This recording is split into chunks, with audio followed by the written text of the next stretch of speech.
زمونږ په بنو سعد کې هغه ځای ده چې د رسول صلی الله علیه وسلم شق د صدرې سوی ده. د رسول صلی الله علیه وسلم شق د صدرې یا 15 وارې یا 6 وارې سوی ده. علامه ابن حجر رحمه الله په فتح الباري کې په دې باندې بحث کوي.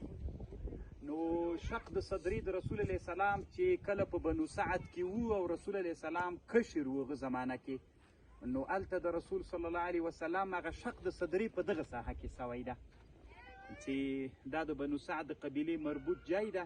اوس د تې خو معلوم نه ده چې کوم ځای کې و. جبریل علیه السلام چې راغی او د نبي علیه السلام چې وړو ماشومانو سره لوبې کولې دلته په دې قبیله کې، بې زړه ترنه راوویسته چې ویې مینځه او بیا یې بیرته هغه کړو. حلیمه سعدیه رضی الله عنها وایي چې زه راووتلمه د نبي علیه السلام رنګ الوتلی غوندې و. نو دا هغه ځای ده. د دواړو حاجي صاحبانو سره دې الله پاک ښه وکړي. حاجي صاحب د بغلان ده او دا بل حاجي صاحب د لغمان ولایت، الله د دوی سره ښه وکړي. دوی دواړو موږ راوستلو. امام صاحب هم را سره دلته ناسته او دا وایي ډېره غټه ونه وه دلته. دوی داسې وایي چې دغه ونه په هغه وخت کې لا وه، یعنې عین د هغه وخت نه دا ونه وه، خو اوس وختو کې دوی وهلې دلته پرته ده.